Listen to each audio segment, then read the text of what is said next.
Hello बच्चों, क्या हाल चाल। होप सब सभी बच्चे बहुत अच्छे होंगे और आप लोगों की प्रिपरेशन बहुत अच्छी चल रही होगी, ठीक ही ठाक चल रही होगी, अच्छी चल रही होगी। आज की इस वीडियो में मैं लेकर के आई हूँ हिस्ट्री के ऊपर इम्पॉर्टेंट टॉपिक। ये लास्ट ही रहेगा हिस्ट्री पर आपका, इसके बाद हम कोई एक्स्ट्रा क्वेश्चन नहीं करवाएंगे।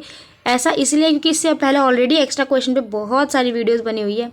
हाँ, कोई डाउट है, कोई क्वेरी है तो आप हमारे टेलीग्राम ग्रुप को ज्वाइन कर सकते हो। टेलीग्राम पे जाकर के आप सर्च करना फ्री स्टडी DM23। जैसे यहाँ पे सर्च करेंगे ना तो आपको हमारे चैनल का यूज़र नेम मिल जाएगा, वहाँ से जाकर के आप ज्वाइन कर सकते हो। कोई डाउट हो, कोई क्वेरी हो, कोई क्वेश्चन का आंसर नहीं आ रहा तो वहाँ से आप हमसे पूछ सकते हो, ठीक है ना। तो ये आपको कर लेना है। उसके अलावा जो वीडियो है इसमें मैं लेकर के आई हूँ एक इम्पॉर्टेंट टॉपिक। अगर ये वीडियो आपने एंड तक देख ली तो मैं लिटरली बता रही हूँ, आपको कोई ज़रूरत नहीं है कहीं से भी कुछ और पढ़ने की। सिर्फ इतना पढ़ लो आप, हिस्ट्री में इंपॉर्टेंट क्वेश्चन में भी यही टॉपिक्स कवर करो और कुछ पढ़ने की ज़रूरत नहीं। एग्ज़ाम से इसके बाहर कुछ भी नहीं आने वाला, इसकी गारंटी मैं दे रही हूँ आपको 110% की, समझ रहे हो। तो ये चीज़ आपको करनी है। अब देखो फटाफट स्टार्ट करते हैं। देखो मैं यूनिट वाइज लेकर के, अगर आपको सिलेबस भी थोड़ा बहुत समझने में दिक्कत आई है तो वो भी आप यहाँ से कर सकते हो। और इंटरलिंक समझोगे कि यूनिट 1 से लेकर के यूनिट 7 तक आपको क्या बताने की कोशिश की गई है, ठीक है ना। तो वीडियो को ध्यान से सुन लेना यार। और देखो वीडियो जो है इम्पॉर्टेंट है। वीडियो में मैं आपको एक चीज़ बताऊंगी। सबसे पहले हम यूनिट 1 देखेंगे। यूनिट 1 किसके लिए है? दिल्ली सल्तनत में। दिल्ली सल्तनत में आपको कुछ नहीं पढ़ना, 3 वंशों के बारे में ही पढ़ना है। 3 वंशों में कौन कौन से? गुलाम वंश पढ़ना है, खिलजी वंश पढ़ना है, तुगलक वंश पढ़ना है। तुगलक वंश से ये है कि 20% के चांसेस होते हैं क्वेश्चन आने के, लेकिन आता है 20% के ऑप्शन में दे सकता है।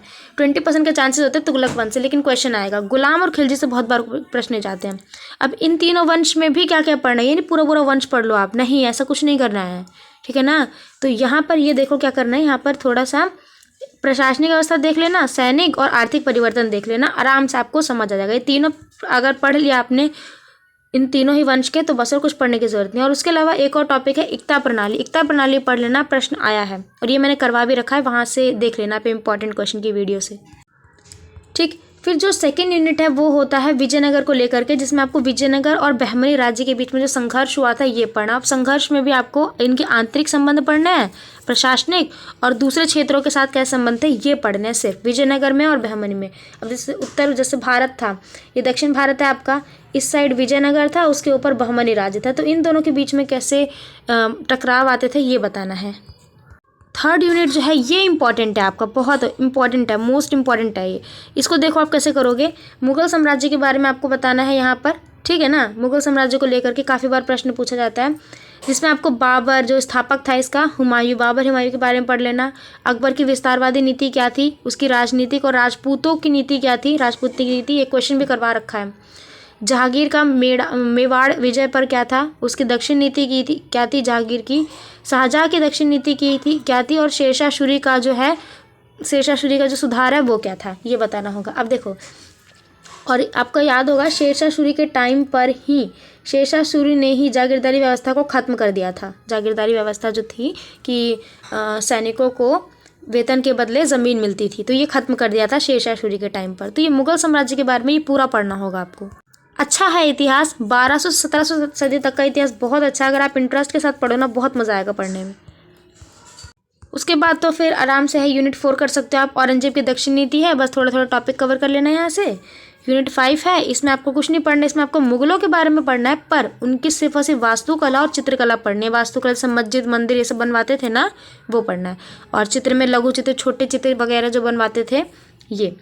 छठे में आपको समाज और संस्कृति के बारे में पढ़ना है, जिसमें आपको भक्ति और सूफी परंपरा के बारे में पढ़ना। भक्ति आंदोलन में कबीर और मीराबाई के बारे में पढ़ लेना, यहीं से प्रश्न आएगा। सूफी परंपरा से मतलब 45% ही चांस है कि क्वेश्चन आएगा, ज़्यादातर भक्ति आंदोलन से आता है। और अंतिम में ये यूनिट नंबर 7 है, जो कि अर्थव्यवस्था का। अगर आप इसमें कुछ भी नहीं है, समुद्री देशों के साथ व्यापार वगैरह कैसे हुआ था भारत का, ये बताया गया और कुछ नहीं। तो सारी ही वीडियोस कंप्लीट है, आप वहाँ से जाकर के देख सकते हो। अगर अभी भी आपके पास कोई डाउट है, कोई क्वेरी है, तो बच्चों आप हमारे टेलीग्राम ग्रुप को ज्वाइन कर लो, वहाँ से पूछ लो। ज़्यादा टाइम नहीं है आपके पास, सिर्फ 2 दिन और बचे हैं, इतने दिन में प्रिपेयर कर लो। और इतना पढ़ लिया तो लिटरली बता रही हूँ, टेंशन लेने की बिल्कुल बात नहीं है कि एग्ज़ाम कैसे जाएगा क्या रहेगा। इतना पढ़ लिया इनफ है, क्योंकि अगर हम कंटेंट पे ध्यान दें तो ऑटोमेटिक आपके सारे आंसर्स आएंगे। क्वेश्चंस कोई लेंथी नहीं आता है, ठीक है ना, बस उसको प्रिपेयर करना आना चाहिए। कंटेंट कंसेप्ट क्लियर है तो आराम से कर लोगे आप। तो फिलहाल की इस वीडियो में इतना ही, मिलते हैं अगली वीडियो में कुछ और इम्पॉर्टेंट और अलग सब्जेक्ट्स के इंपॉर्टेंट क्वेश्चंस के साथ। इसी टाइप से हम इकोनॉमिक्स और पॉलिटिकल का भी लेकर के आएंगे, तो वीडियो आप देख लेना, नहीं देखी होगी तो अपडेट मिल जाएगा आपको। तो मिलते हैं अब अगली वीडियो में। वीडियो पसंद आए तो वीडियो को लाइक कर देना। हाँ, कमेंट बॉक्स में कमेंट करके ज़रूर बताना ये वीडियो कैसी लगी और किन किन सब्जेक्ट्स के इसी टाइप से आपको इंपॉर्टेंट टॉपिक कवर करने हैं, ठीक है ना। तो ये बता देना आप। अब मिलते हैं अगली वीडियो में। Thanks to being and best of luck.